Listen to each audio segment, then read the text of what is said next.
ekitaldi hau, ez da, ingo dugulako, egora berezi honetan, eta asko eskertzen dizuet bat horri izana, bai ikasle horreidik gure ikasle zareten hoi, ikasle izan dakoi, irakaslei, denoi, seguru nago oso arratsalde aberazgarria izango dugula, eta eskerrak eman nahi dizkiet bai Joni eta Alesi, hau dena antolatzeagaitik. Eta beste barik bazingo gara, ez du nik luzatu nahi, asko zere gauza interesgarria badaude entzuteko. Eskerrik asko etortzeagaitik, eta aurrera.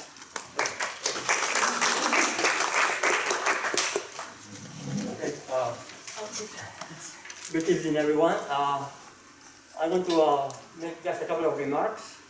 One is on the music side, which is related to linguistics, and actually, you know, the energy of rock and roll is what pushes this forward. So there is a band in California. It's called Greta Van Fleet, and they sound exactly like Led Zeppelin. And so one of those journalists asked the frontman of Led Zeppelin, "What do you think of Greta Van Fleet?" And probably that journalist was expecting like a cranky, grumpy old man reply, but this is Led Zeppelin, who said, and they say, "Greta Van Fleet is now Led Zeppelin." So, you know, it was a very cool answer. Of course, Led Zeppelin is not like the drummer of Guns N' Roses, right? And then it hit me that that's it. This is the theme of Basque Linguistics. So I'm not going to say anything patronizing along the lines, "Oh, here comes, you know, the future generation of Basque Linguistics." No, you are Basque Linguistics right now, all of you, okay? And that was my first remark. And also, do not ever allow anyone to patronize you. Don't ever. Even if you are very youngish, most of the people here, yeah, some of you. Don't ever allow anyone to patronize you. I mean, say, "Oh, you are the future, you know, and you know, you are good, but you are still there." No, don't ever allow anyone to patronize you, because you are the president of Basque Linguistics. The second remark is, well, it's my gratitude towards you. I mean, I know that many of you are used to other types of dynamics, right? In terms of workshop or symposia, conference, but for here this is important. I mean, because events like this should be happening almost every week, and for some sad reason they're not happening. So, and I know people are really busy with family duties, professional duties, and what the hell, even leisure duties after working. So, I mean, my gratitude and Alex's gratitude and the gratitude of the Institute of Basque Studies goes out to you. Thank you so much for coming. Right, thank you. Elena, the floor is yours. Okay, thank you. Okay, so we are going to get started with our first speaker today. Is Professor from this university, Professor Ulfsbjorninn, more or less. Okay, he is going to talk to us in the name of himself and Professor Ballonnier as well, who's not here. And I'm interested in this talk because you're going to talk about palatalization in Getxo, which is my hometown. So I'm interested to hear about it. So thank you very much for coming. Thank you for the warning. Right. Okay, good. No, I'm very familiar. Sorry, I'm very aware that a lot of you will know this data better than me for sure. And however, I'm going to do my best with it, basically. Okay, so we're going to be talking about Getxo Basque, yes, and palatalization in Getxo Basque. And specifically, I'm going to be looking at the alternations in Getxo Basque. So that wouldn't include something where, like, there's a word where etymologically you have an ES sequence, for example, and now everyone pronounces it sh. That would be like a fully lexicalized version. I'm more interested in the alternations, the ones where you have a root with that consonant, and then you have, like, let's say an N or an L or T or a S, and then there's a palatalized version of that in another word that shares the root, like nya and ye. So obviously Basque dialects vary very significantly with the outcomes of palatalization, and these have been classified by Walde as restrictive, intermediate, like that of Donostia, and general, or very advanced, if you like in Northern Biscayan. But even within the small dialect zones, such as coastal Biscayan, there are even very small differences in surface dialectal variation can underpin very major differences in the formal cognitive generative analysis of that palatalization. So that a small dialectal difference, for example, do they palatalize across words or not, right? Or in which words? Even that might look like such a tiny little thing on the surface in terms of variation, but actually it could reflect a very different phonological system. So that's what's so interesting, and this is why basically the palatalization that's recorded in Getxo Basque in the Walde and Bilbao 1992 book is very different from that which is recorded in Guernica, and also that appears to be an ongoing phenomenon with some young speakers who are innovating palatalization in Guernica. And I spoke to Ichazo Rodriguez, for example, and she has a totally different system, slightly more advanced even than what's described in Walde's book, Basque Phonology. But it's a different system. Every one of these is a slightly different system. And that's what I find so tempting and so fascinating about it. Each variety deserves to be investigated fully and continue to be investigated despite whatever speakers use them, new speakers, old speakers, native speakers, whatever speakers, everything is a system, cognitively speaking, and that's kind of the stuff, that's the approach, the generative approach, the study of language, which is what I care about. So, in this case, Getxo Basque, I defer to the experts, but I assume that it seems that this version of Getxo Basque is pretty much extinct. But in any case, it still deserves its time. Now, so let me explain to you where Getxo is. So, for you guys, right? Okay, you guys don't know, but I tell you. Don't worry, here it is. So this is Getxo here, like there, right? I live in Getxo. Half of you live in Getxo. Some of you from Getxo, and so on. Okay, well, in Getxo, in the old palatalization of Getxo, you had the system described here. So you get palatalization inside the prosodic word, and so a word like oin and mutil becomes onye, mutilje, in the absolutive singular, for example. Ooh, sorry, maybe it's somebody complaining. Not true. Yeah, sorry about that.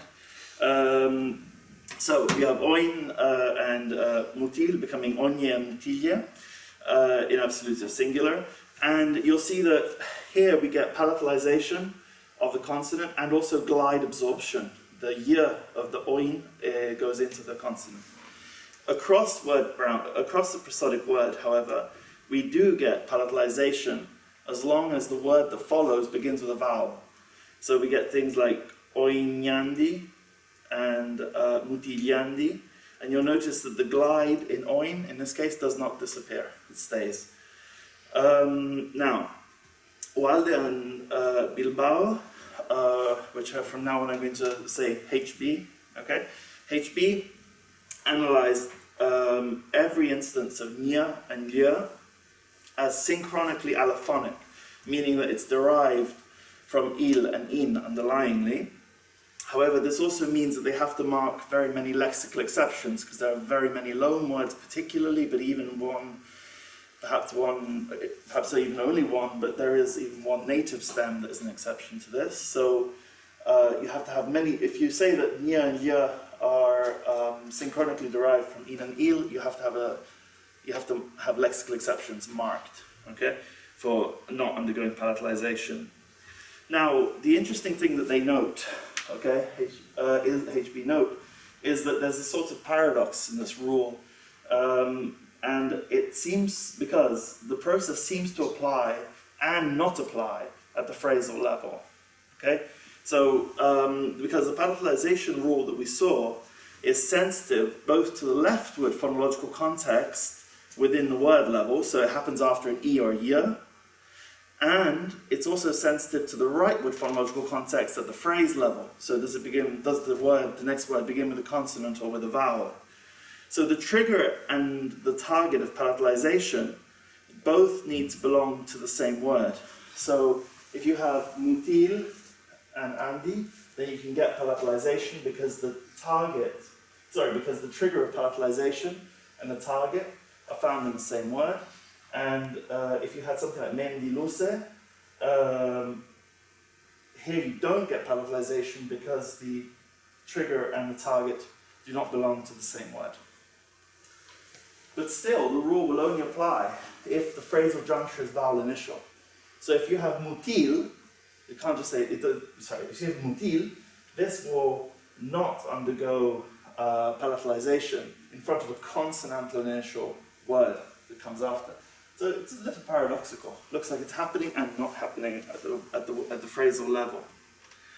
Now, their solution to this, and bear in mind that they were constructing this very beautiful descriptive book of Basque. It's not like they sat down and said, okay, this is our definitive analysis of these palatalization facts. However, what's so great about reading Wilde is that you get a real sense he cares deeply about formalism and about theory, and his rules are always so explicit, right? There's a beautifully explicit rules. Well, in this case, the way he does this process and handles that paradox is by saying that the rule is lexical, okay, purely lexical, and has many, many exceptions, okay? So arruina and isilik would be exceptions to this rule, okay? Then there is a lexical rule where all N and L become palatalized after E and Y, even the ones in closed syllables. Okay, so, and this is not surface true, okay?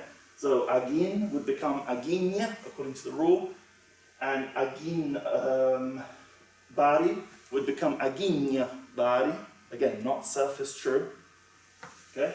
And then those are corrected, in some cases, by Duke of York derivation, meaning that you do your palatalization with one rule, and then you have another rule that undoes the palatalization. That's called a Duke of York derivation. Okay, so it's like do the rule, undo the rule for this item. Okay, so he would have so they have this Duke of York derivation here for these items where on a word on its own, lexical level, agin would become aginya, and then get neutralized on the surface again as agin. Same with agin, underlying form n, would become aginya, then you would get place assimilation, and then it would become agimbari with the mb. So obviously this is relatively complex, okay? The Duke of York derivations are never very popular, because there's this notion of why, right? Why do something and then undo it? And of course, why do they do it? Because they have a number of stipulations and they use that rule in order to get the near where they need it, and then they have rules to get rid of it where they don't. So that's why they do it, but it is complex. Also, the orderings between the rules have to be stipulated. Palatalization first, and then nasal place assimilation, because if the nasal place assimilation happened first,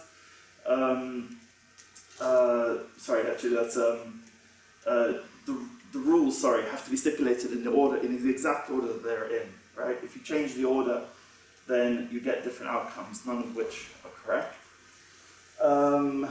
So those are some of the limitations with that account, with the formal account. And it's a shame, in a way, because A and B are what I think is important to note, which is that the rule is actually exceptionless as long as you take it to mean that it happens only at morpheme boundaries, okay? So the palatalization that we see, there are no loanword exceptions across word boundaries. There's only exceptions inside lexical items, like these ones, okay? The other thing is that the rule can be related to the positional distribution of place features of nasals and laterals, as well as the process of nasal place assimilation across word boundaries, basically this thing. This language already has a lot of nasal place assimilation. It has a lot of these kind of structures. Okay? And I'm going to show you how you can derive all of this without having any lexical exceptions, and hopefully accounting for the palatalization as well. The only other thing to say also is that in the account I'm going to give you, this is the only other thing I have to say about this, sorry for the slide order.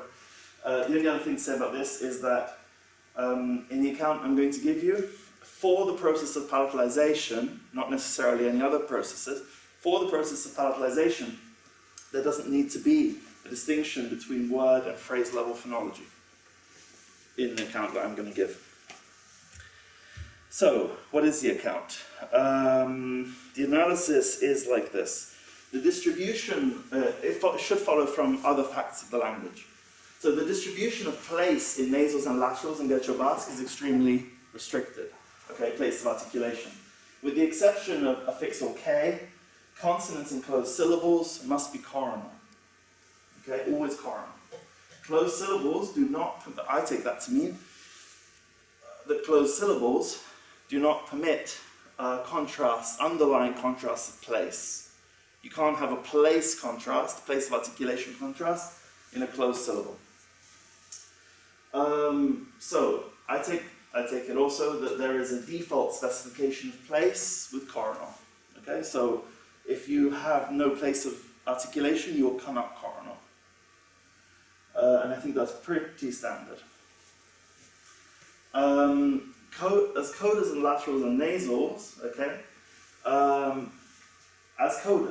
laterals and nasals show strong place of articulation agreement effects with ensuing consonants. This is just a fact of the language again, okay?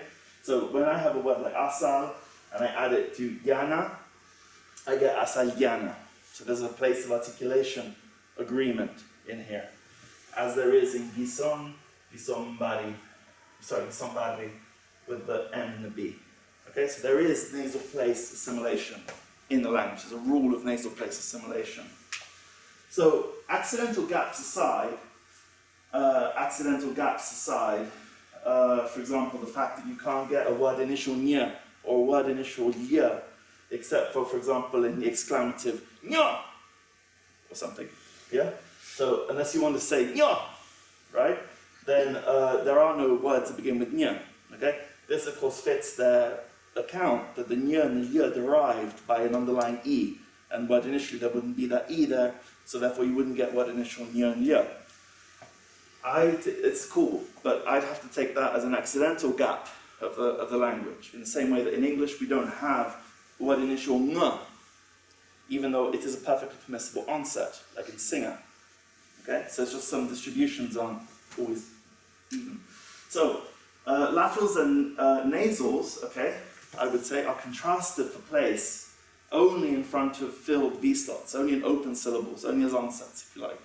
Okay, so you get a contrast between ama, sana, and tronio, and that contrast between the nasals is licit, it's permitted, underlyingly, in front of a vowel.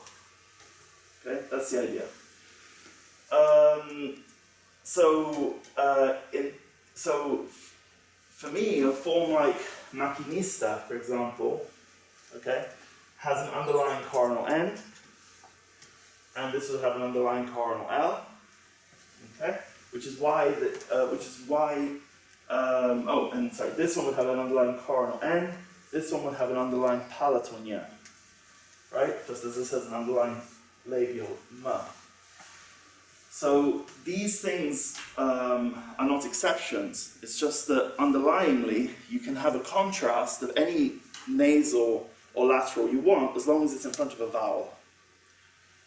What you can't have, however, are word final N and L, which contrast for place. So nasals and laterals are contrast for place word finally, because there's no vowel that follows. Therefore that position is, if you like, weak, though you can't have a place contrast in that in word final position at all. Okay? It means that there will be no exceptions. Oh, sorry, and that's something to which there need not be any exceptions. Okay? There need to be no exceptions because even loan words alternate in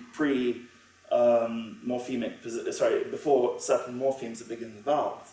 So, for example, you remember we have maquinista with an N, but we also get maquinha, and we have fusil and fusilha.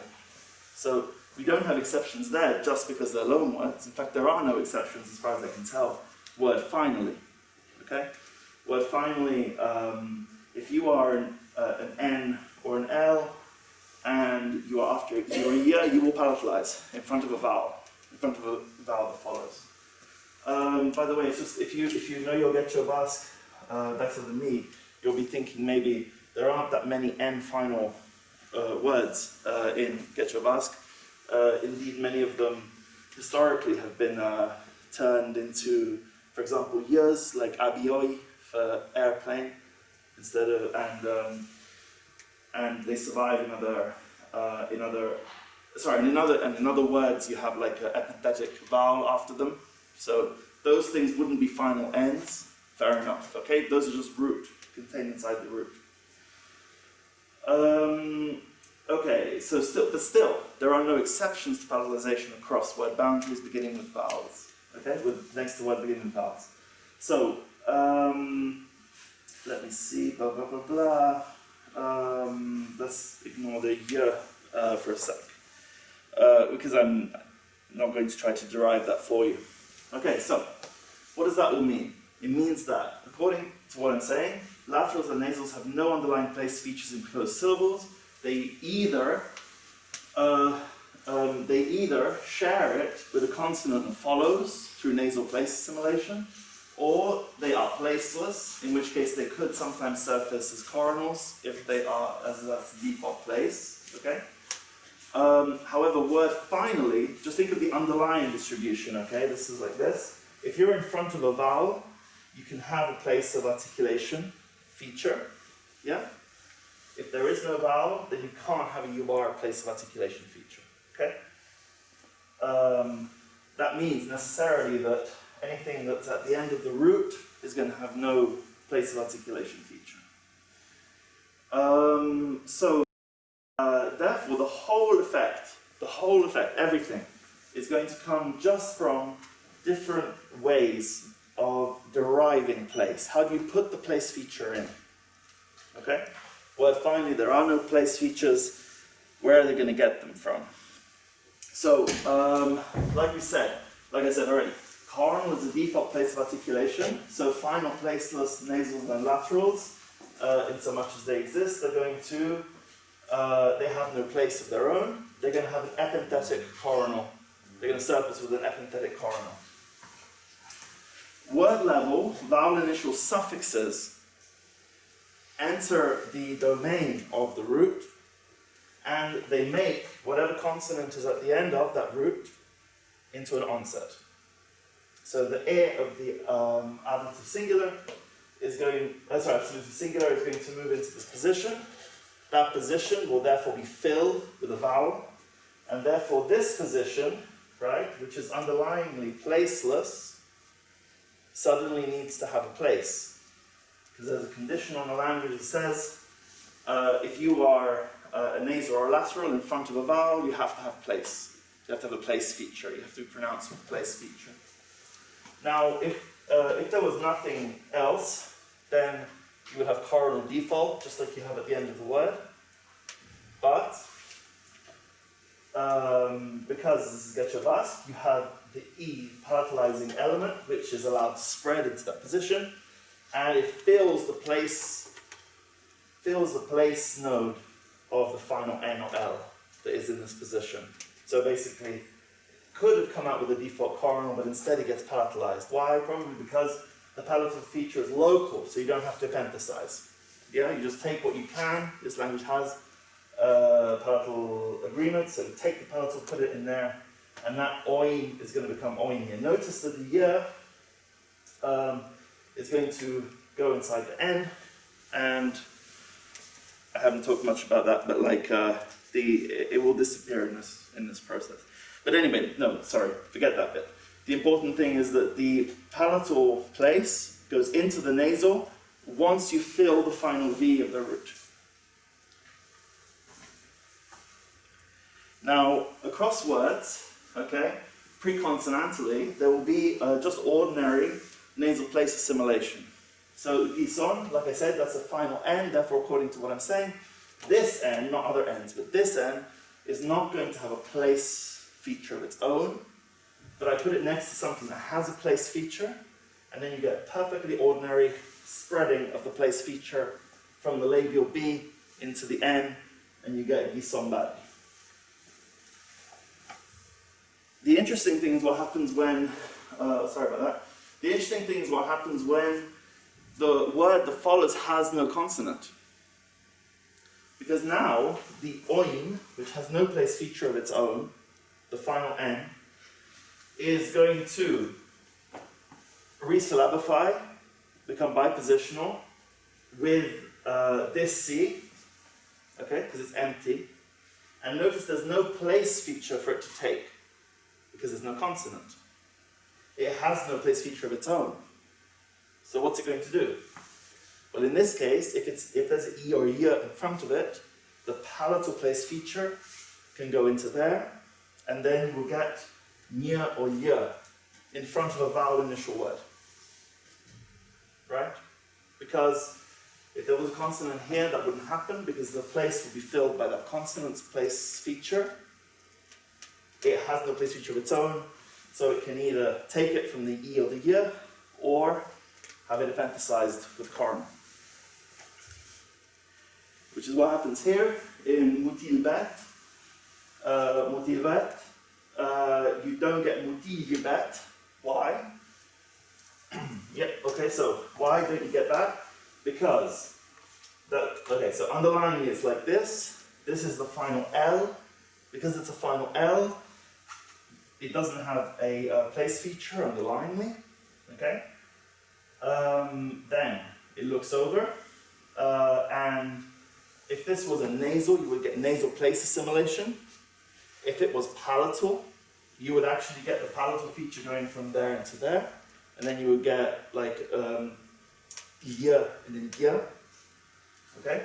But as it is, laterals don't assimilate like nasals, so there's a smaller subset of environments in which they take place feature. So what's it going to do? Well, in this case, okay, we have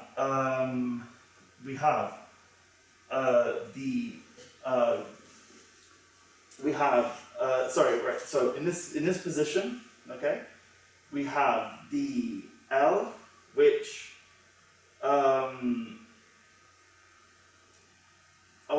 sorry, I missed a step in the analysis here. Yes, I missed a step in the analysis here, sorry. Let me just go back one just very quickly. So, in this N, okay, the reason for the palatalization, sorry, it's not just because it needs a place feature, but because this N goes into that vowel initial position and is licensed by this vowel. Now it needs a place of articulation, and so it takes it from the local environment. In the same way as in this case, you would have in this case, you would have the labial feature getting licensed in this environment. Whoops. In this case, okay, the L is not bipositional. It stays in a single position. Okay, there's no vowel here. Okay, if there was, the L would move into this position. It would become licensed by that vowel, and then it would undergo palatalization. But here, it stays in a single position and doesn't palatalize, just as it wouldn't at the end of a word. Okay, so if this was just il, for example, H-I-L, yeah? If it was just hil on its own, it doesn't need a place feature, it's not licensed, okay? So it just gets one from epenthesis. Yeah, it just takes it from epenthesis. So this basically is like, if you like, it's like the end of the word, okay? But without an actual word boundary. In that I don't have a rule that, so that if you had a vowel initial word, okay, and the consonant moved into it, then you would be in a position that was licensed. And once you're licensed, you need a place feature, you take it from the phonology. So you don't need to appenthicize. Here, you appenthicize. I can see there's a little bit of this is a new analysis. This step here is a little murkier than it needed to be, I think. But anyway, but let me at least say this then to finish with a cool thing. The analysis requires this bipositionality that you're seeing here, this position where the consonant actually moves into the word that follows. Okay, it's like resyllabification, if you like. Now it creates, if you like, bipositionality. It creates something like the flop structures of geminates. And usually Basque is not taken to be a language that has geminate structures. Okay, Basque does not typically have a contrast of doubled consonants or long vowels, for example. We don't get bipositionality much in Basque at all. However, there is at least one effect where I really think you probably have to say there is bipositionality in Basque, even if you don't have a surface geminate in a pronunciation. So in Albisu Basque, okay, we have U plus a vowel yields an epenthetic B. So buru, A, is buruba. Now this B, however, is not lenited into V, so you don't get buruba. It's buruba with a B, and Wilde is very insistent on this fact. That's fascinating. I mean, genuinely fascinating. Because this cannot be due to an ordering issue. Because the spirantization that makes the B into V is exceptionless otherwise and applies post-lexically. It's post-lexical. So every B, however it's inserted, ought to be spirantized. But this one isn't. Why is this one not spirantized? The solution, presumably, I would say, is that the B in this case is bipositional. It's linked to two syllables. It has two positions. It's linked to both the V and the C. This double linking provides it the same kind of protection from lenition as we generally see in geminate integrity. So that ultimately, if you have a B, you will lenite it. But if you have this structure, you will not lenite it. Okay? Because it has a protection from being linked to two positions. And interestingly enough, Wilde actually uses this argument of geminate integrity to explain the contrast in the same dialect in Arbisu, so of mendiak, which becomes mendiek, but mendia with the underlying long a doesn't become mendie, right? It stays a, mendia. And the argument there was the a is protected by integrity in the same way as geminates in other languages resist spirantization or lenition. Okay? So, in this case, the bipositionality in the structure of buruba comes pretty much straightforwardly out of the fact that you're gliding. You've got a vowel and then there's an empty onset. You need to fill the onset, so you go into the onset. Once you go into the onset, you become strong because you're bipositional. Okay? That's the idea. And for us, it's at least one place, Arbiso, yeah, it's at least one place where we can say with relative surety that Basque has bipositional structures in the phonology. Yeah, real bipositional structures, a bit like geminates. So I would say that that structure is actually responsible also for this. This place feature here. Whoop. So conclusion, place is highly asymmetrically distributed in underlying forms in Getxo Basque, place assimilation is rampant. Within or across the word boundary, if the underlying representation places N and L are licensed, then they need to obtain a place feature in the phonology. Okay, so if you are licensed by a vowel, you're put in front of a vowel, then you have to get a place feature. If there is one in the phonology, like with the E, you will take it, and you'll become palatalized. That's what happens in front of vowel initial words. If there isn't one, tant pis, you will take a coronal consonant. Sorry, you'll take the coronal default, if you have to. Okay, so this means that there's across words, within words, there doesn't, in this analysis, there actually isn't a difference when it comes to palatalization. If you find yourself directly in front of a vowel, you'll behave one way. If you don't, then you will not. But this, of course, applies only to placeless L and N. Underlying L and N, or Nya and Gya, okay, are not affected by this process at all. Okay, so there are no lexical exceptions, because this isn't a word-level process. This is a post-lexical process that affects only word final L and N. So, obviously this is different in different dialects. Here are some key references. There's a nice picture of Getxo. Yeah. So thanks very much, and I'll listen to your questions.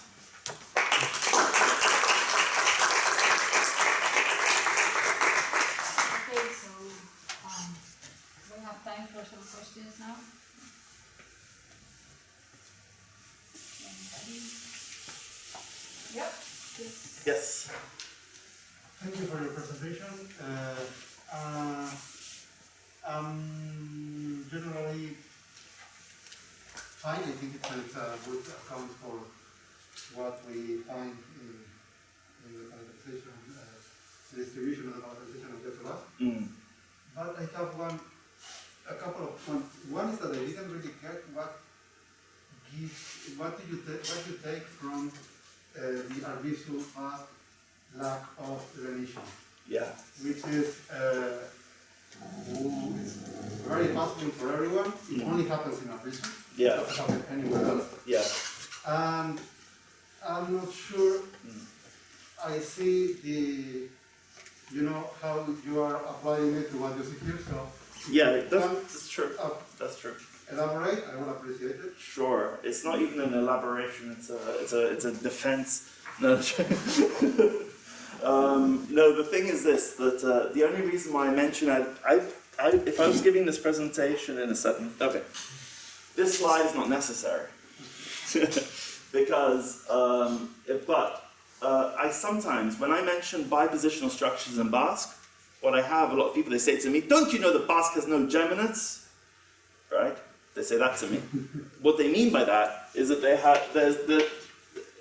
what they mean by that is that you don't get this kind of structure across, right? You don't get this kind of structure. This is like, for example, this could be a coda and an onset, or a geminate. So branching, and that's the kind of structure that I had in this kind of word structure, right? Where this would have to go into there, right? To make that branch. So I only include this slide to say to people, it's not actually even true that there is no Basque dialect with branching. There's no Basque dialect with bipositionality, because there is Arvizu Basque. But you're right that it's not. This isn't a part of the actual analysis of Getxo Basque. Yeah, that's right. But that's the reason why I put it in. Yeah. I see. Yeah. So, and a second question. Right. If no one else wants to. Go ahead. That's one part. Go. I potentially see some problems with the assumption that palatals are not coronals, especially in Basque. Oh, I see. Okay, go on. How do you deal with the fact that three palatals that are, or post-alveolar, if you want me to, which are widely recognized as coronals, pattern with actual so-called palatals Basque in most processes, in most dialects? Yeah. Well, okay, that's true. I mean, that could be fair enough. The thing is, as some people have said in some languages, that you need coronal is actually more complex than just coronal, right? And so it could well be that palatal as a pure feature doesn't really exist as a place, and it could be dominated by coronal, right? If that was the case, then I would have been talking about this kind of filling, right? And when you say, and for reasons that are not really clear to me, all the other place features would be at that level, talking about that level. Whereas the other coronal, the real coronal, the coronal that's not implicated in this process, would be like a kind of defective coronal. Like in some languages, there is a difference between coronals, obviously, which are anterior and non-anterior. In other languages, you'll get retroflexes, the pattern with coronals, right? Yeah. And so then you'll have, I would say that if to preserve what you're saying, to preserve the analysis in light of what you're saying, it's maybe a case that coronal is more complex than just one feature. But I'd need to look at those facts as well to understand them. I'm sure you'll tell me later. Right? Thank you. Okay, thanks. Any more questions? Okay, thank you very much. Okay, thank you.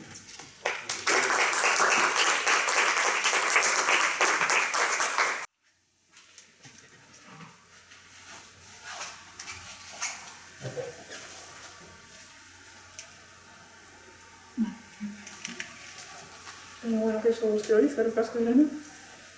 Gaurkoan zenbatzaile osoen komostadora aldakortasuna egusitzen goizuet euskeraz. Eta, gazteleraz egin gauta aurkezpena, gurasoek hobe uler egin. Entonces, como decía, voy a hablar de la variación de concordancia de cuantificadores indefinidos en euskera. Primero de todo voy a explicar un poco el objeto de estudio. Entonces, como algunos ya sabréis, en euskera es gramatical hacer la concordancia plural o no con cuantificadores indefinidos. De esta manera, aiban eskatza portura abiatu ziren eta aiban eskatza portura abiatu zen, ambas son gramaticales, con la concordancia tercera persona plural o singular. Entonces, esto es un interés teórico. El interés teórico de este fenómeno es, por un lado, que es una característica propia del euskera, ya que las lenguas colindantes no tienen esta opción, y luego, por otro lado, que dentro de los dialectos del euskera también hay variación. Entonces, viendo esto, surgen distintas preguntas teóricas. La primera es dónde surge la variación de concordancia, luego a ver si ocurre igual en todos los dialectos o si ha ocurrido igual históricamente. También si se comportan igual todos los cuantificadores en caso de que no sea así, ¿por qué? A ver si se mantiene esta característica gramatical o si varía de generación en generación. Y finalmente, a ver si el perfil sociolingüístico de los hablantes influye a la hora de elegir hacer la concordancia plural o no. Entonces, para responder a estas preguntas, mi trabajo se divide en tres partes. En la primera es el aspecto teórico, donde voy a explicar la teorización que se ha hecho del fenómeno hasta ahora. Después voy a hacer la descripción de la variación de Iparralde basándonos en el corpus de Noans, y esta es la parte de sociolingüística. Y finalmente hago un análisis de la variación de la concordancia en los textos antiguos desde el siglo XV al XIX. Por si alguien del norte, o sea, de los Pirineos hacia el norte es Iparralde y hacia el sur es Egualde. Nosotros estamos en Egualde. Vale. Entonces, ahora voy a resumir un poco los resultados principales.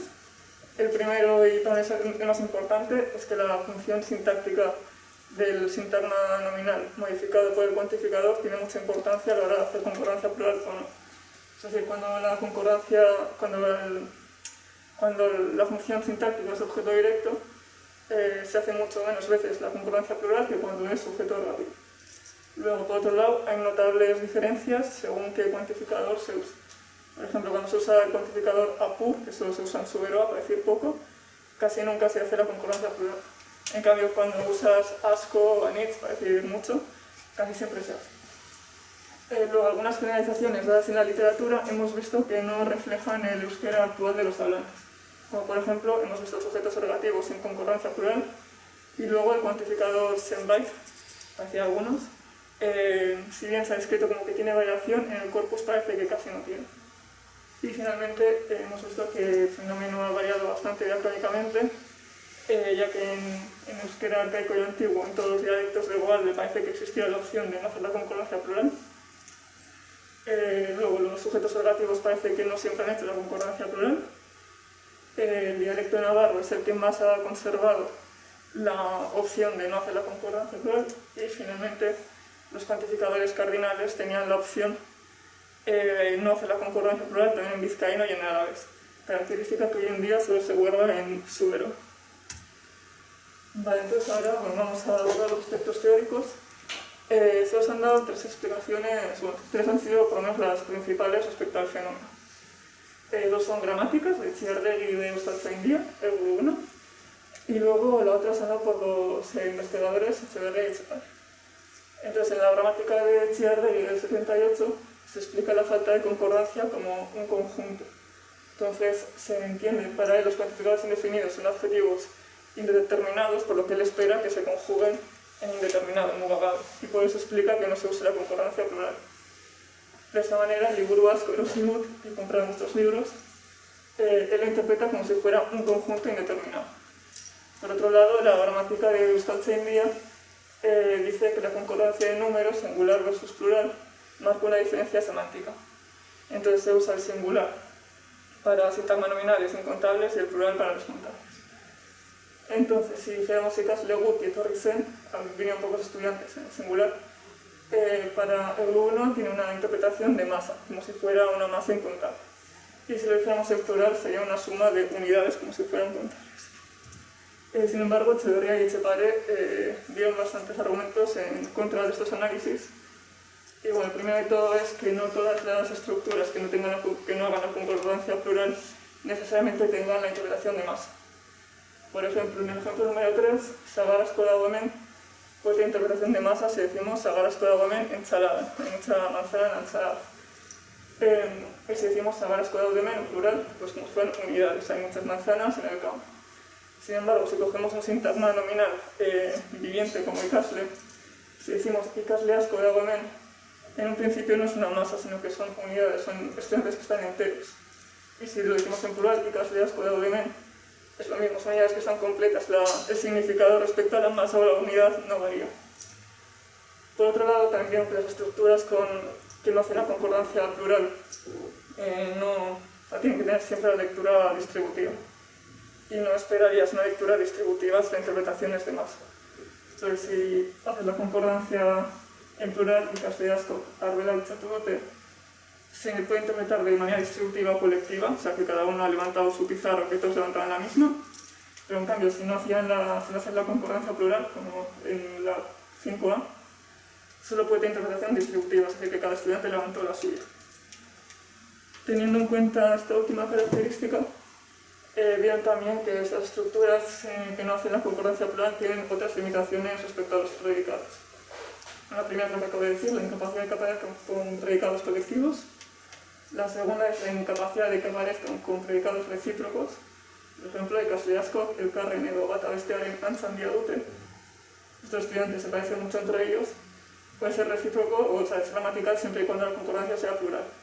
En singular no se acepta. Y finalmente la incapacidad de que aparezcan con predicados de una sola vez, como el verbo ir, matar. Azerritar askok el zuten puter.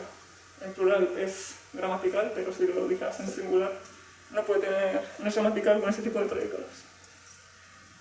Y después, bueno, basándose en el análisis de Borer, hizo una adaptación proponiendo dos tipos de análisis, según si la concordancia era plural o, bueno, entonces para el primero, con cuantificadores indefinidos sin concordancia plural, proponen un sintagma de medida, y luego para los cuantificadores indefinidos con concordancia plural, un sintagma de número, un number phrase.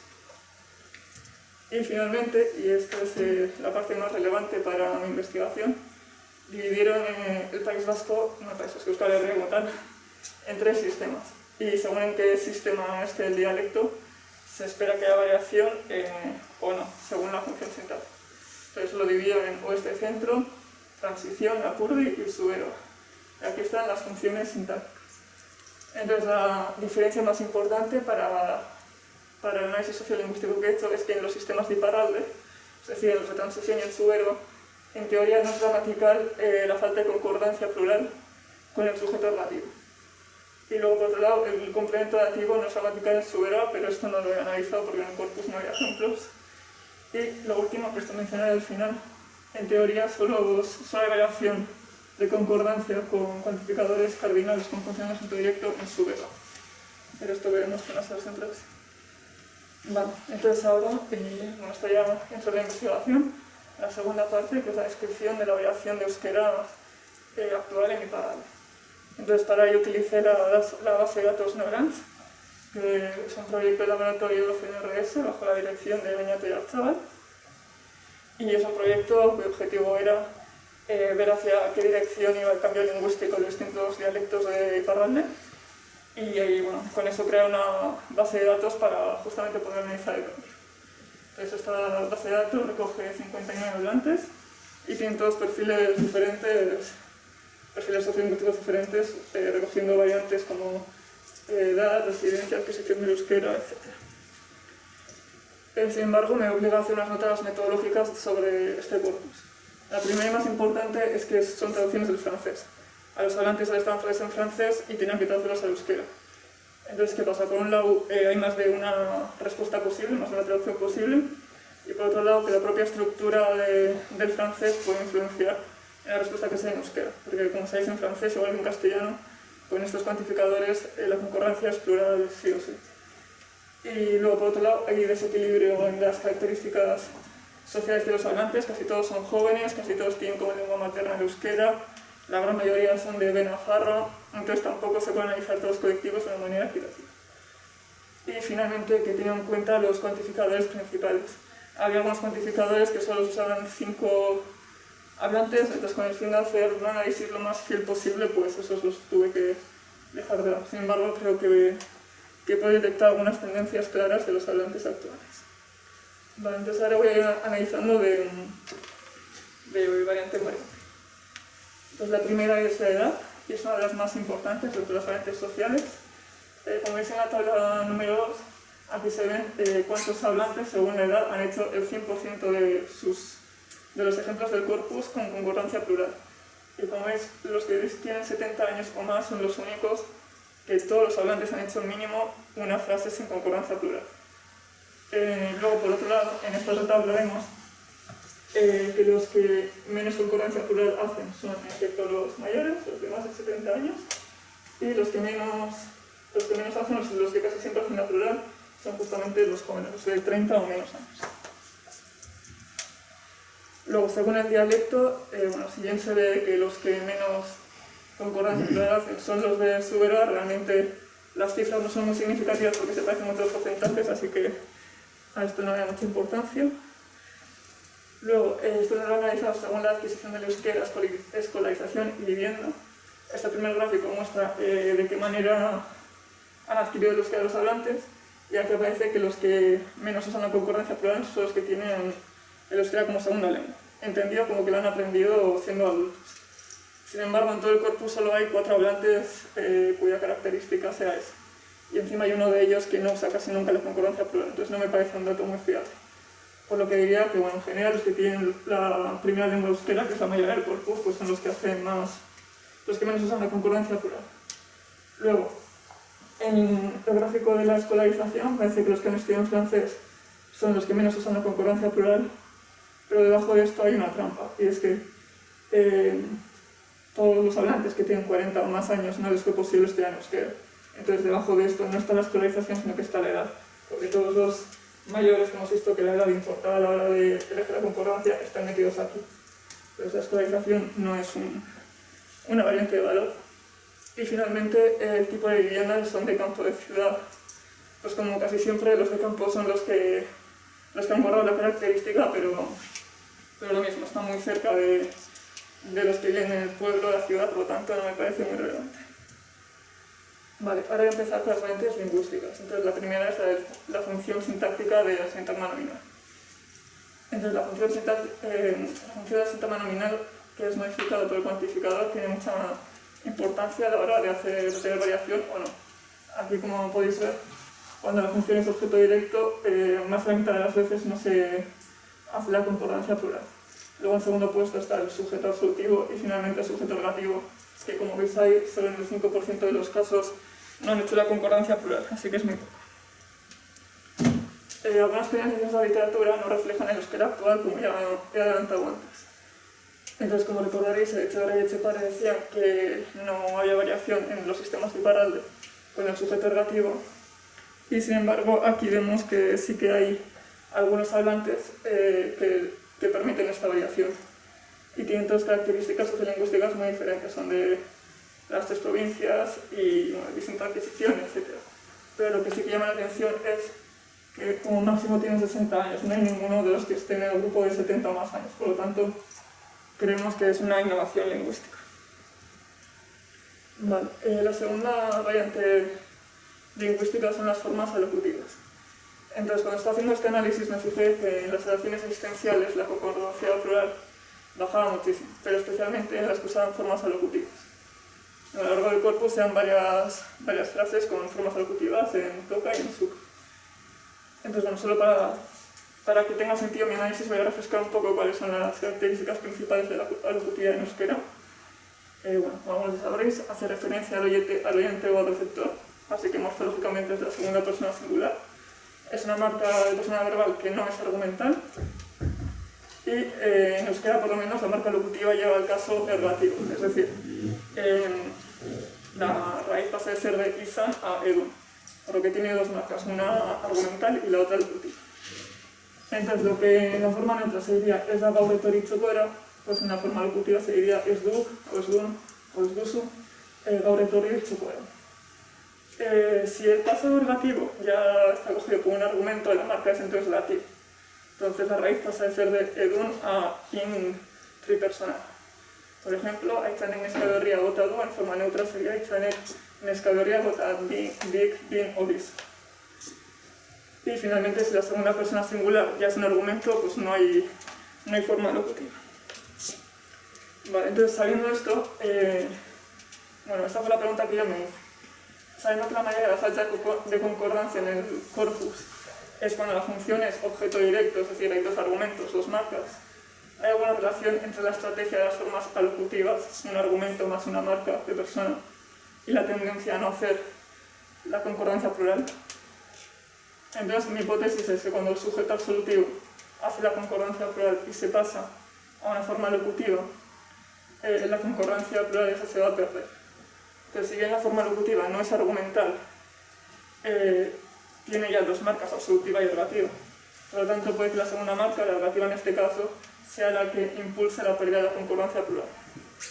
Entonces, en el tratamiento neutro, lo que sería el leku utzanitz bada treinortan, en el locutivo sería el leku utzanitz baduzu treinortan.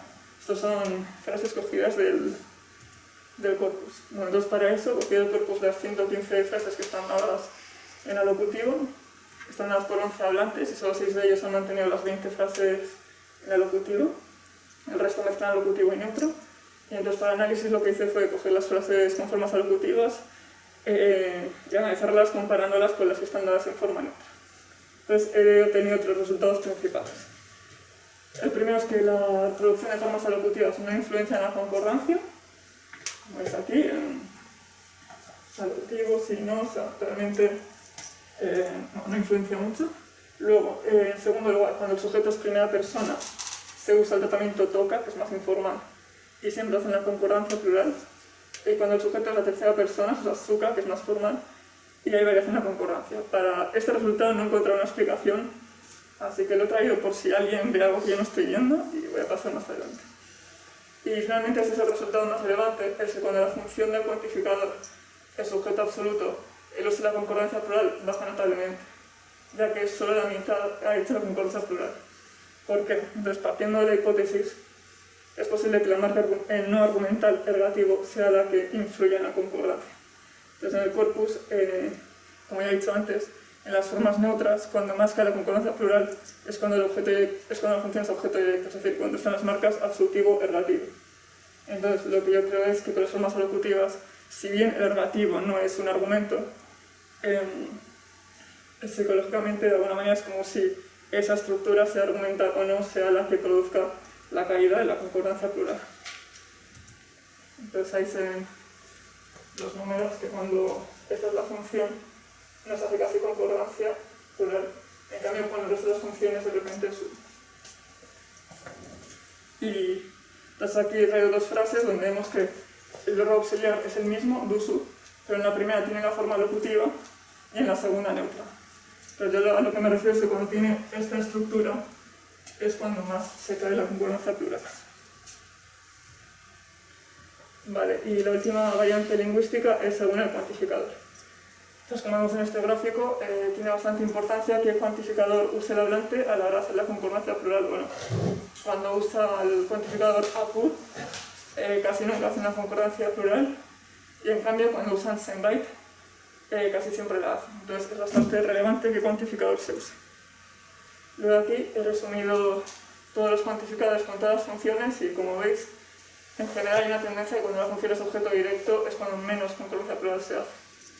Y lo que llama la atención es que el cuantificador SENBAIT, en teoría, se ha escrito en todos los trabajos que tiene variación, pero en este trabajo casi, o sea, en este corpus casi no tiene, y cuando la tiene encima es cuando la función es sujeto relativo, justamente lo que Etxebarria y Etxepare han descrito que no debería tener variación.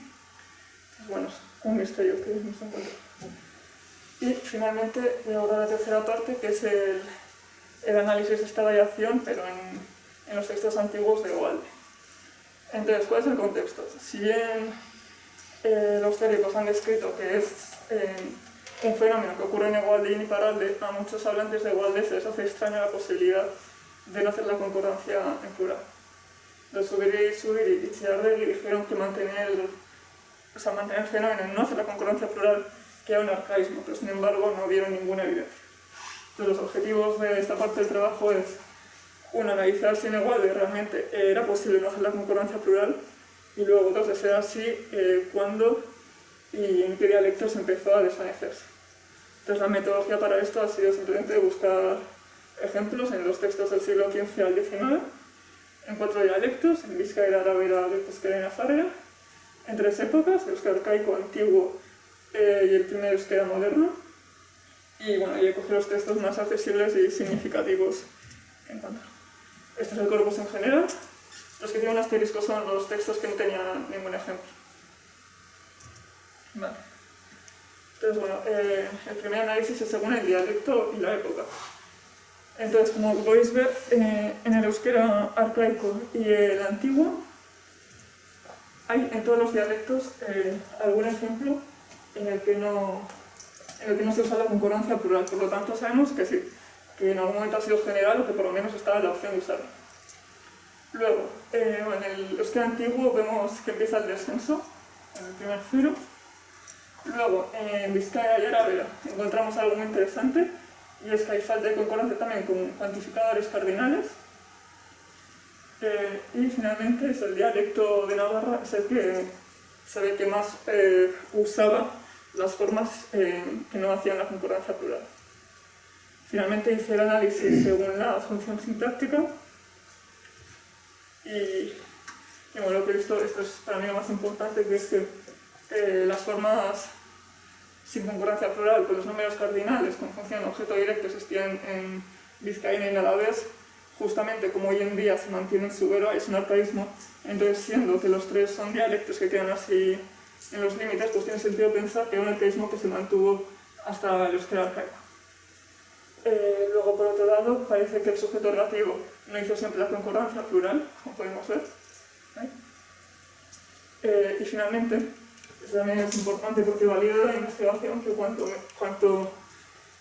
cuanto menos, o sea, se usaba las formas sin concordancia plural, sobre todo cuando la función era objeto directo, justamente como hemos visto que ocurre en día en Iparralde. Entonces vemos que hay una alineación entre Walde y Iparralde. Vale. Entonces ahora ya para concluir, bueno, pues quería hacer una reflexión que la base de datos no dan, me ha dado la oportunidad de hacer un trabajo que estaba sin hacer, sin seleccionar las gramáticas. He podido analizar las tendencias actuales de Iparralde y las históricas de Walde. Y bueno, si bien la muestra tiene sus límites y sabemos que hay que tratar los datos, pues creo que he podido extraer una tendencia de los hablantes y que de alguna manera he podido completar un poco más la imagen del fenómeno comparado con lo que se tenía antes. Y claramente pues espero ser base de futuras investigaciones. Entonces para el futuro pues me gustaría por un lado explotar más ignorantes, ver cuál es la influencia del alocutivo en la falta de concordancia plural, pero en frases que no tengan necesariamente cuantificadores indefinidos. Luego por otro lado preparar un cuestionario para los hablantes, tanto imparable como igual, de que tenga como objetivo este fenómeno, y resolver misterios como el cuantificador de Senbyte, si realmente tiene variación o no, qué es lo que pasa cuando la función es sujeto ergativo y cómo influye que este morfema ergativo sea argumental o alocutivo en la inflexión verbal para que se pierda la concordancia. Y finalmente me gustaría profundizar en el aspecto diacrónico para tener un mapa más completo, histórico y sincrónico pues, a todo Euskal Herria. Eta honekin badago, eskerrik asko, esker bereziak Euskal Gaiatik ikertaldeari. Ongi etorri.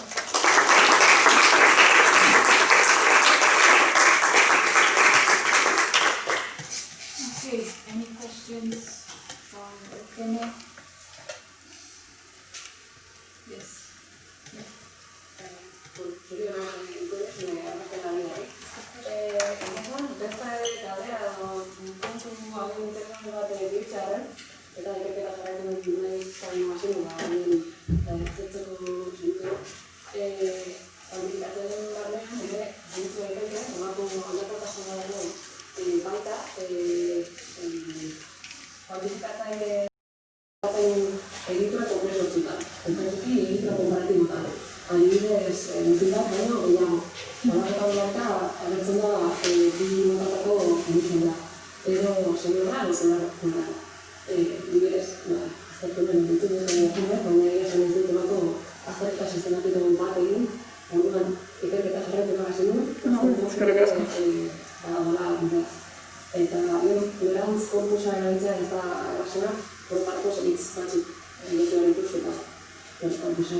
Any other questions?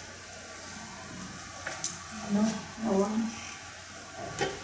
Okay, thank you, EUKENE.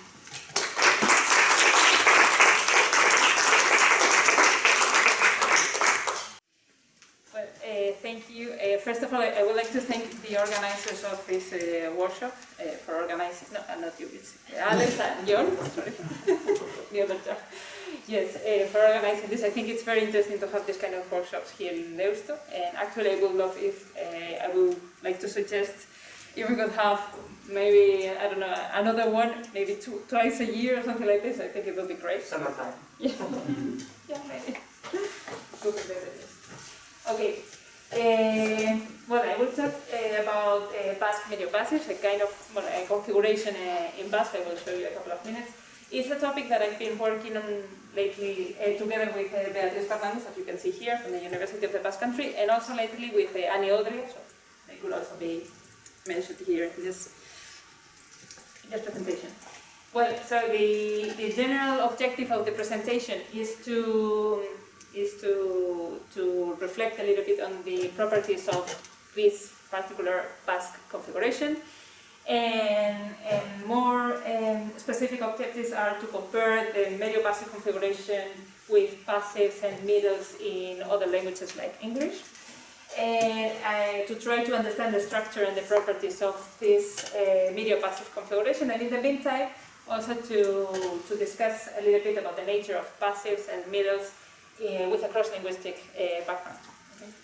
So the roadmap of the talk is this. First, we'll talk about what we know best, Basque. Okay, I will show you some data and the configuration I am interested in. Then we will talk about passives. What are passives? I mean, what are the properties, main properties of passive? We'll see some of them. Then we'll talk about the middle. I guess that you all know what is a passive, but maybe middles are not so well known. So I will show you what is a middle like. And then we will compare and discuss well, the Basque mediopassive with this picture. Okay, so we will compare it with passives and with middles. And finally, I will present the main conclusions. Okay, so Basque, as we all know, Basque is a morphologically ergative language. Okay, in case an agreement. And this means that depending on the valency of the sentence, and in the case of intransitive predicates, depending on the type of the predicate, the subject can be case marked with ergative case or with absolutive case. Okay, and then they also trigger, the subjects trigger different agreement markers of the auxiliary. And on the other hand, you also know as well that Basque is a language with auxiliary alternation. Okay, so we can have izan or edu, so to be or have auxiliary alternation. Okay, you have a couple of examples here. In 1a, you can see a transitive sentence, unaik armiarmak hil ditu. Okay, we have two, well, the verb is hil, to kill in this case, and then we have two arguments, unaik and armiarmak. Okay, unai is interpreted as the agent, okay, the agent responsible of performing the action in this case.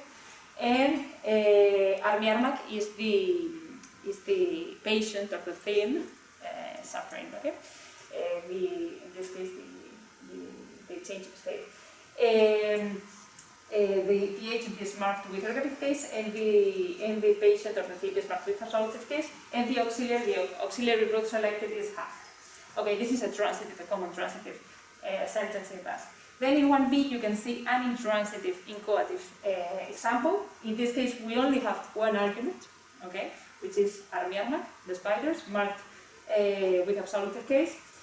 The verb selected is the same, so we have il and il, but in this second case, in the inchoative one, it means to die. Okay, so in English, we use two different verbs in order to express this meaning, but in Basque, we use the same verb.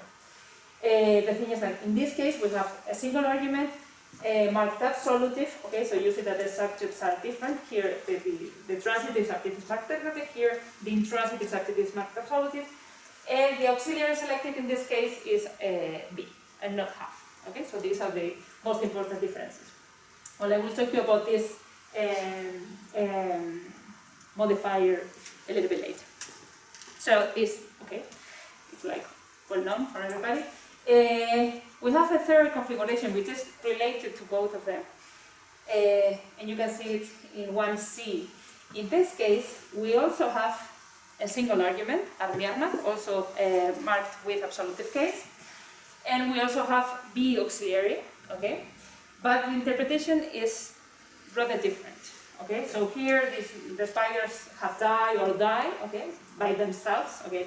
So we have the modifier deres by themselves, and here the interpretation is agentive, okay? So armiarmak zapata honek hil dira or hiltzen dira means something different. So it means that somebody, okay, an implicit agent has killed the spiders. So in this case, even though we only see one argument marked absolutive, and we have be auxiliary, the interpretation is agentive. So even though we don't see the agent, in this case the killer, we interpret that there is a killer. So why? Because we have a modifier, an instrumental modifier, which pushes with forces this interpretation. We call this kind of configuration mediopassive. Okay, it has intransitive morphology, so it is apparently intransitive, but the semantic is different. Okay, the interpretation is agentic. There is an implied agent performing the action. Okay, so it's not that the spiders die, but no, they are killed.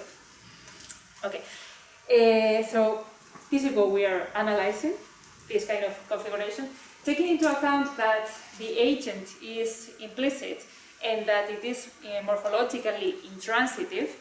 A possible analysis would be to consider that they are passive configurations. Okay, and what is a passive? Okay, if we think about the English passive, we all know what it is. So you have an example in 2a, the boat was sunk. In this case, well, you see the boat was sunk. It is apparently intransitive. We only have one argument, and this argument, even though it is the thematic object, it is the grammatical subject. Why we know that? Because it agrees with the verb. Okay, and it is interpreted agentively as well. So the boat was sunk by somebody. Okay, we know that it is an implicit agent here. So we have an implicit agent that can be overtly realized by a byphrase, so we can say by the enemy. So this implicit agent can be overtly realized. This is not possible in the Basque mediopassive, but we'll compare this later. And then another property that is usually mentioned in the literature is that this implicit agent, well, in this case not implicit, but in the example before, in this example, the implicit agent seems to be syntactically present or syntactically active. Why? So it is semantically interpreted, but it is syntactically active as well. Why? Because it can control into adjunct purpose clauses. So it would say the boat was sunk to collect the insurance, with a pro subject there. The implicit agent controls the subject of the adjunct clause. So it is the same arbitrary subject who is responsible for the sinking and who is responsible for collecting the insurance. Okay, so there is something there. Even though we don't see it, there is an agent who controls the subject of the adjunct clause.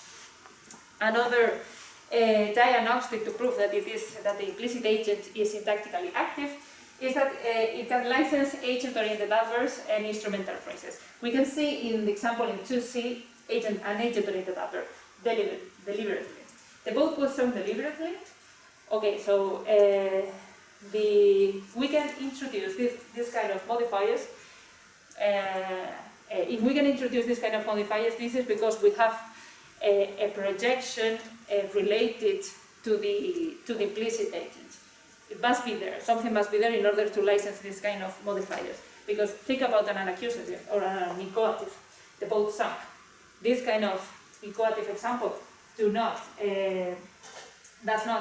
allow a modifier of this kind. So the boat sunk deliberately is not good. Okay, it is pragmatically deviant, really deviant, right? So if we allow something like to see, then it must be there, a projection related to the implicit agent must be there in order to license this kind of agent-oriented modifiers.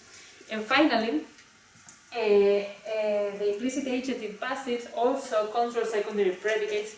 And well, this is a bit controversial because some authors, like Collins, for instance, have argued in order to prove the syntactic activity of the agent in the passive, have proposed this kind of this kind of examples, like the ones you have in 3. The boat is written drunk. At the commune, breakfast is usually eaten nude. Okay, so drunk. In this case, the boat is written drunk. Who is drunk? The writer, right? So, and that's why they say, okay, so the writer is there, even though we don't see it, it's there, because drunk is describing this writer, okay? This is what Collins said. But even Landau has another opinion. He thinks, well, he proposes that the agent in passive is not a strong implicit argument, okay? He does like a classification, strong implicit arguments and weak implicit arguments, but we don't really care about this now. But the thing is that he says that in English not all secondary predicates are allowed in this context, and he gives the following examples. The issue was decided an assistant, the game was played shoeless. So in this case, unassisted cannot be predicated of the agent, and shoeless cannot be predicated of the agent. So you see that depending on the author, then we have like contradictory data. But well, in any case, we take all this data in order to compare it with Basque. So if we think about Basque and passives, our Basque mediopassives, is they really passives or what? Well, a question that we can make is that are there really passives in Basque? And this is quite a controversial issue. It's a topic that has been much discussed. I would say that nowadays it is quite accepted that there are no passives in Basque, but in several works, well, it was usually assumed in several works. And there are different candidates in order to be passives in Basque. The most prominent one, and the one that has been assumed to be a passive in many works, has been the participial configuration. And the participial configuration is shown here in 5, gutuna bidalia da, or gutuna bidalita nago, something like this, okay? So in this case we have a participial form, bidalita, which is similar to the participial form used in perfect and perfective context, but morphologically a little bit more complex. So we have an additional morpheme here, well, it could be a, ta, or ri, depending on the dialect, so it varies depending on the dialect. And this kind of participial form seems to have more adjectival properties. Okay, so it behaves a little bit more like an adjective, in the case of pidalia. Okay. Then the inflected element can be a copula, so we can have dago from egon, like estar, okay, in Spanish. And okay, and then we have the absolutive argument, and the English translation would be something like the letter is sent. And actually, we can introduce an ergative argument here, okay, between the predicated subject and the participial form, Jone, and then it will be translated with the letter is sent by John. Okay, so actually, if you translate this to English, into English, then you use a passive sentence. So this is why sometimes this kind of configuration has been assumed to be or considered a passive. But as Jon Franco and Miriam Mundio proposed back in 1991, this is not a passive to begin with because it's a big closer configuration. Okay, it's big closer. So this is not an auxiliary, this is a copula, so this would be part of the main clause, and the participial form is head of a participial clause. Okay, so it's not monoclausal, it's biclausal, so it cannot be considered a passive because passives are monoclausal. Okay, in a language like passive. So this is not a good candidate to be a passive. So the second candidate could be the mediopassive, our mediopassive configuration. Gutuna bidalira. Okay, the letter has been sent. This, unlike the participial configuration, is monoclausal, so perhaps it could be considered a passive. And actually, if we go back to the properties that we have just seen of the passive, the ones about the syntactic activity of the agent, we see that the implicit agent of mediopassives is syntactically active as well. So it can control into purpose clauses. So we can say something like gutuna bidalida asegurua kobratzeko, and the same person who has sent the letter wants to collect the insurance. Okay. It can also license agent-oriented algo, so we can say gutuna naita bidalida, on purpose. Right? It can license instrumental phrases. No, excuse me, I say agent-oriented algos was the one before. And the instrumental phrases is, I don't know, with makina honekin, for example. Gutuna makina honekin bidalida. Okay? And finally, it can also control secondary predicates, so we can say gutuna moskortuta bidalida, and the one who is drunk is the implicit agent. Okay, so it seems to be like the implicit agent of passives in English. The implicit agent of Basque mediopassive is also syntactically active, so they're the same, they're similar in those aspects. But there are other properties that don't match. For instance, as I have said before, the implicit agent in Basque mediopassives cannot be overtly realized with a by phrase or similar to a by phrase in Basque. So imagine something like gutuna jonez bidali da or gutuna jonengatik bidali da. Nothing possible. I mean, nothing like this is possible in nowadays Basque, although it seems to be possible in previous stages of the language, but not nowadays. And there is, and this is quite important, there is a present restriction. It's quite significant. Okay, there is a present restriction on the thematic object, and this does not happen in English passages. I'll show you in a minute. So, if we have gutuna bidalida, a configuration like this argument here, the thematic object, has to be third person. It cannot be first or second person. If we have an example like 7, ni ondoratu nintzen, okay, with a first person thematic object, the interpretation cannot be one of the mediopassive. It has to be incoative, necessarily. So this cannot be, it has to be I sank. It cannot be something like I was sunk by somebody, okay? It cannot be interpreted like that. So there is a present restriction on the thematic object. And this, of course, restricts the context in which the mediopassive can be used. So it's not like an English passive, okay? It's quite different. Well, this is a summary. You have in this table you can see the summary of the tests I have already shown. So all these things in the English passive, but the Basque mediopassive, you see that there are a number of differences. So if we take into account that in the Basque mediopassive, the agent has to be absent, formally absent, and that the thematic object has to be necessarily third person, maybe someone could say, okay, so it's a middle, because English middles seem to have these restrictions. So what is a middle? Well, you can see 8 an English middle. The walls paint easily. Well, what does it mean? Well, it means that the walls paint, well, that someone can paint the walls easily, okay, so that the walls are easy to paint or something like this. The agent is also implicit, and unlike in passives, it cannot be, the agent cannot be realized in a by phrase, okay? So the walls paint easily by John is bad in English. Well, the thematic object is a grammatical subject, so this is like in passives, so this is not really important. But another thing that is important is that the aspectual interpretation has to be necessarily non-episodic, okay? So that the middles are kind of generic or stative sentences.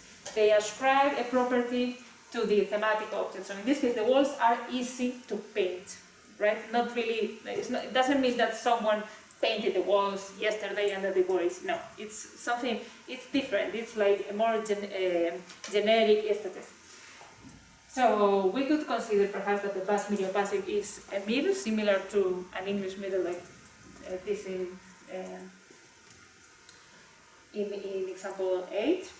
But the thing is that middles, if you look at cross-linguistically different languages, middles have quite different properties, okay?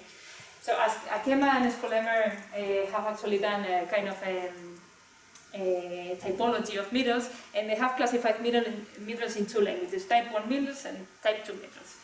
English, German kind of middles are in type 1, and French, Greek and Spanish middles are in type 2, okay? And there are a number of differences.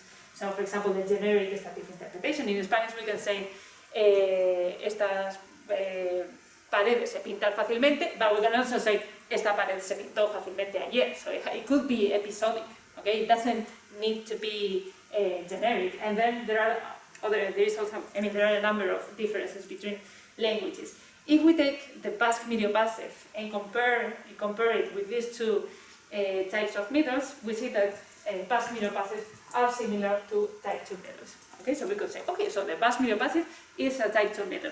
But then the question is, but what is a type 2 middle? Because type 2 middle is really a restrictive label, but we don't know syntactically what it means. So the thing is that, okay, what are really type 2 middles? Well, the thing is that many people, well, more and more people is claiming that the middle is actually a semantic category, so a semantic notion, and that it can be obtained by means of different configurations cross-linguistically.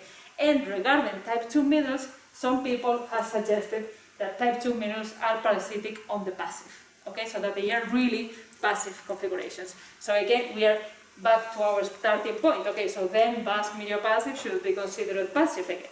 You see that we are again in our starting point. So our analysis is that Basque mediopassives are something different. They're not passive and they're not middles. They're something different. And what we are actually thinking in a paper that we have submitted is that Basque mediopassives are really transitive configurations with an arbitrarily interpreted human subject. Okay, and that's why they are syntactically active, and therefore they could be me. And that the present restriction observed on the thematic object is similar to the PCC found in the transitives. Okay, so we're working on this idea, but well, I think I have run out of time. Yeah. Well, so the conclusions, just to a short summary. So Basque mediopassives are like passives in that the implicit thematic structure seems to be syntactically active. Okay. But they are different from passives in that the thematic subject cannot be overtly realized, and in the person's restriction on the thematic object. So in those aspects, they are like middles. But middles are really heterogeneous across languages. So Basque mediopassives are actually similar to type 2 middles, but type 2 middles have been claimed to be parasitic on the passive. So we are again back in our starting point, and this is not our opinion. So we think that mediopassives are not passives, and that they are something different. That is really transitive configurations with an arbitrary silent subject. Okay, and this is all. Okay, thank you.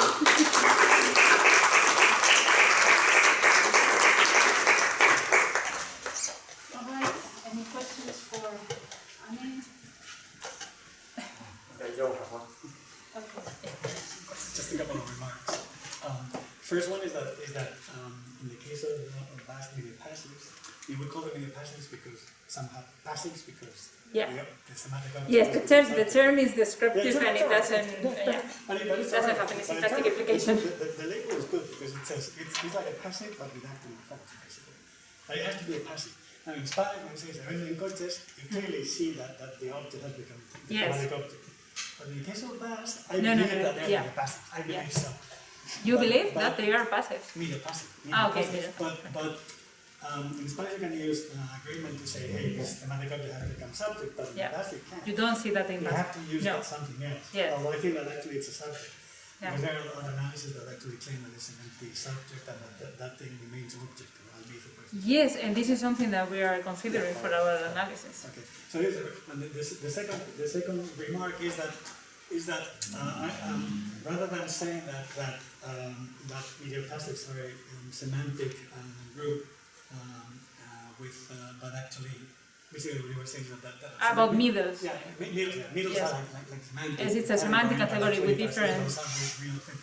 But actually, if you look at, I think it's actually the opposite. I mean, actually, grammatically, it's a very clear formal definition. It's passive with passive with active morphology. Because if you look at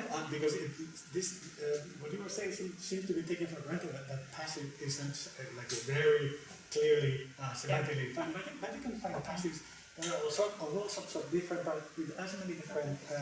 Degrees of variations we're showing from mediopassive. So actually making mediopassives parasitic and semantically parasitic and passive seems to be a circular piece at best. But just a clarification, I was saying that the middle is parasitic. Yes. Not the mediopassive, Just what is understood as the walls paint easily. I mean, this kind of configuration with generic interpretation, blah blah blah. I mean, but this the is parasitic. middle is mediopassive. Exactly, so that middle. That's exactly. Yes. Okay. No. Yeah, so it's not like that. In English, you use it more. Yeah, but maybe it's more specialized. Yes, more specialized because of course it refers to that type of construction. Maybe it's used the same as passives in other languages are used only for malefactive interpretations as well. Yeah. But that's not that the passive has to be malefactive. Yes. Well, it's true that the passives are not. I mean, that the cross-linguistically passives are also very variable. And yes. Yeah, it's a mess. It's really a mess. Well, no, it's fine. Passives are middles. Yeah. Well. Okay. any more questions? Anyone? Yes. I was like, I'm wondering, have you thought about the significance about, well, I mean, obviously you have, so can you perhaps tell me more about what's the significance about the auxiliary selection when it comes to that? Because, for example, in English, like, you get very similar structures if you change the auxiliary as well. For example, the boat was sunk. You get this structure that you were talking about, but the boat has sunk, using the have auxiliary. Gives you very much the same pattern that you had for the Basque, in the sense that the boat has sunk to collect the insurance doesn't work either, right? Okay, that would be an equality, for example. The boat Right. has sunk. And it uses have, right? So like you have Yeah, because in English you don't have auxiliary affirmation. right. You always have have. Okay, cool. And then I think the only other comment I had was just like the game was played shoeless. Yeah. I was surprised to see that marked as ungrammatical. It's landau. Okay. But I know there are, I know that there are different opinions. Right. Okay. Yes, I and mean, actually So it's perfectly grammatical. it's grammatical. Yeah, for sure. Yeah. Landau says that it's not possible, and the other one, the issue was I don't remember decided that. and assisted or something like that. What was the example The again? issue was decided and assisted. Yeah. The issue was decided. Yeah, let me. Yeah, I mean, admittedly, that does sound strange, but I don't know. I don't know about that. Must be decided and assisted. What was it? Must be decided and assisted. Is it good? Yeah, the decision must be made on must be.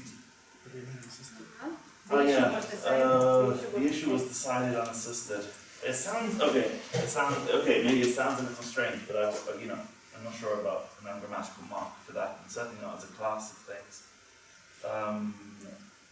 Yeah. I have read that in German, their secondary predicates are also okay in this context.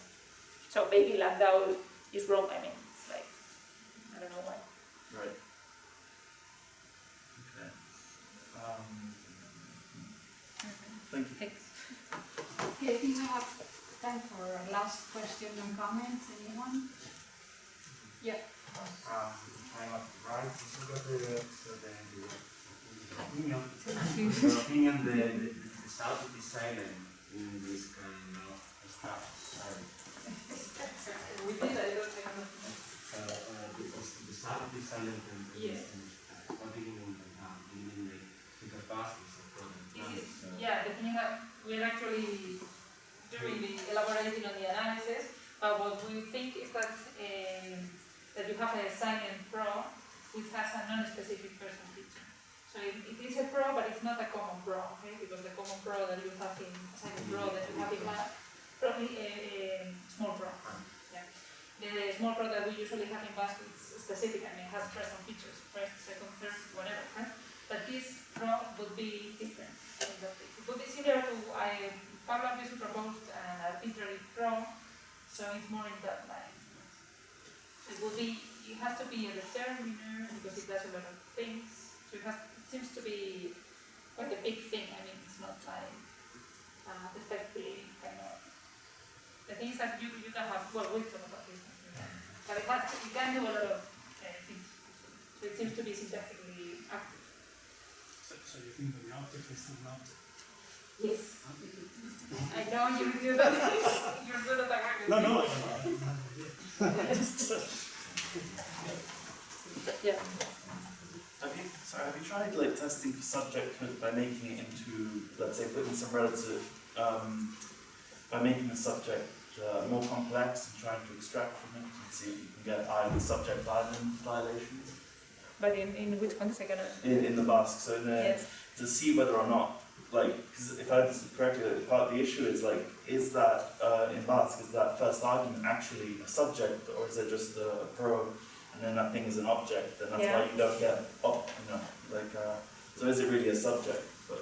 But we cannot say, I mean, you cannot guess it from the agreement, you cannot guess it from the word order either. So And you still but you have a don't come up with any evidence to show if it's really a subject or an object. But do you not have subject-island extraction conditions in Yes, that? it could be. Okay, we have not tried that. Yes. So you mean that if it were a subject, you could You shouldn't be put able to it. extract from it. Yes, and if But it's if an it was an object. object, you should.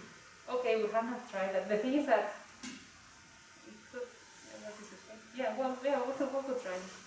Because the object has to be like it's quite specific in the nature of the object, so maybe it's a bit difficult to So do you this said kind of it's thing. thematic. It has to be third person. Right. But it's better if it's not anime. But we could try that. Okay. Yeah. Yeah. Thank you. But Thank you very much. Our next speaker is one of the Deusto last year students, right? Well, more or less, I'm still here. Still here, last year student, yes. And so, That's a good one. and so she's going to talk about, well, her talk is called Aditzetatik, eratorritako, izenen, erabilera, euskaraz eta gaztelaniaz. So she's going to compare the two languages.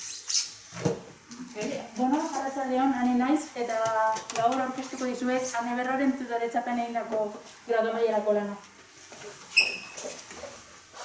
Hau izango da aurkezpenaren eskeletoa, lehenengo lana pizkat jokatuko dut, ondoren laugai giltzarriak azalduko dizkizuet, eta azkenik alderaketa horren metodologia emaitzak eta eztabaida azalduko dizkizuet. Lehenik eta behin gaia zein da, ekintzak adierazten duten Aditzetatik eratorritako izenak, aurrerantzean hizkiekin izendatuko ditudana, eta haien erabilera euskaraz eta gaztelaniaz. Nire lanaren helburua izan da, horien maiztasuna aztertzea eta alderatzea, eta lortutako emaitzei arrazoi sintaktikoak eta kognitiboak bilatzea. Lanaren justifikazioa zergatik alderaketa bat eta zergatik euskararen eta gaztelaniaren artean? Bi hizkuntzek hurrenkera ezberdinak dituzte, eta aurrerago sakonago azalduko dudanez. Eta horrek egitura ezberdinak sortzen ditu eta prozesamendurako estrategia ezberdinak ere sortzen ditu. Eta lanaren abiapuntua izan dira bi hipotesi.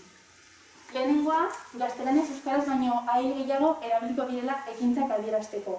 Eta bigarrena, euskaraz ahirik aurkitzekotan, gehienak aditzizenak izatea espero dela. Aurrerago sakonduko dugu pizkat gehiago hipotesien arrazoietan. Marko teorikoan, esan dudanez, 4 gai giltzarri harakatu ditut, eta hauek izan dira. Lehenengoa, nominalizazioa. Zer da nominalizazioa? Kategoria aldaketa bat. Zeinetan beste kategoria bateko elementu lexiko bat izen bilakatzen den. Nominalizazioa hainbat kategoriatako elementuekin egin daiteke, adibidez adjektiboak, lasai adjektiboa, lasaitasun bilakatu dezakegu, izen bat bihurtu dezakegu, baina orain aditzei erreparatuko diegu. Hemen adibide batzuk pinitut, gaztelaniazko elevar, elevazion, hemen atxizki bat egitu diogu, euskaraz aipatu aipamena, atxizkia berriz, altar, alta, hemen aditzerroa bera da, baina ez dago derivaziorik, eta egin egitea, hemen aditz bat aditzizen bilakatu du. Nominalizatzean, haiek, hau da, aditzetatik eratorri diren izenen ezaugarriak bereganatzen dituzte. Determinazioa, pluralizazioa eta adjektibo modifikazioa. Hemen adibidez ikusi dezakegu renovara, emoziorretzen renovara completamente en verano, renovara aditza. Nominalizatzen dut gunean, la renovación determinatzaia jasotzen duela. Eta hau, las renovaciones ere izan zitekeela. Orduan, pluralizazioa ere hartu dezake. Baina, aditzen zenbait ezaugarri ere mantentzen dituzte. Argumentu egitura eta aspektua. Gaur, axola zaiguna da argumentu egitura. Hemen adibidez ikusi dezakegu. El museo se renueva completamente en verano eta la renovación completa del museo se llevará a cabo en verano. Argumentu egitura mantentzen dugu eta euskeraz ere bai. Museo osorik berriztatuko da udan eta museoaren berriztatze osoa udan egingo da. Bigarren gaia, buru parametroa. Bueno, egitura burua perpausaren kategoria zehazten duen elementua da. Eta buru parametroaren arabera, egitura buruak beren mendekoan aurretik eratzetik agertuko dira. Adibidez, gaztelania hizkuntza buru lehena da. SVO ordena du. Sujeto, verbo, objeto ordena. Orduan burua, haren mendekoan aurrean agertuko da. Adibidez, hemen determinazio sintagmoa daukagu. La casa, burua, la determinatzailea da, eta aurrean agertzen da. Ostera, euskara, buru azken ez urrona da. Hau da, oroar, burua mendekoen atzean agertuko da. Hemen adibide daukagu euskaraz, etxe, a determinatzailea, amaieran agertzen da. Argumento egitura. Zer da argumento egitura? Predikatu baten informazioaren adierazpen lexikoa. Hau da, partaideak eta partaideen eta predikatuaren arteko harremanak zehazten dituen. Hau da, gure kasuan, aiaren partaideak eta haien harremanak. Bueno, Perisen hipotesiak dio aiek argumento egitura jasotzen dutela morfologikoki eratorri diren edo semantikoki lotzen diren aditzetatik. Gaztelaniaz, hortaz, argumentuak eta adjuntuak aiaren ostean agertuko dira, esan dugunez, buru lehena delako, eta euskaraz aia baino lehen agertuko dira, buru azkena delako. Eta hemen adibideak ditugu. Itziarrek ostiralean ospatuko du urtebetetzea. Hau, ospatu nominalizatzean lortzen dugu itziarren argumentuak, urtebetetzearen beste argumentuak, ostiraleko adjuntuak ospakizuna. Denak agertzen dira nominalizazioaren aurrean. Eta gaztelaniaz gauza bera. Itziar celebrará su cumpleaños el viernes. Orduan daukagu, subjektua, aditza eta gero beste argumentua. Eta adjuntua. La celebración del viernes, adjuntua, del cumpleaños, argumentu bat, de itziar, beste argumentua. Eta azkenengo gaia ekatu dena, prozesamendua. Bueno, Greenbergek hainbat hizkuntza unibertsal ezarri zituen eta gehienek honako forma dute. Hizkuntza batean isa badago, orduan ia egongo da. Hainbat teorien arabera, isa eta i horien arteko lotura, prozesamendua erraztean oinarritzen dira. Eta Frazierek dio, gure prozesatzeko gaitasuna murriztua dela. Eta 5 hitz inguru prozesatu ditugula aldi berean. Hori dela eta, esaten du, lotura horiek sintagmak identifikatzeko erraztasunarekin lotzen ditu. Zergatik, sintagmak banatzen baditugu, gure prozesamendua errazten dugu.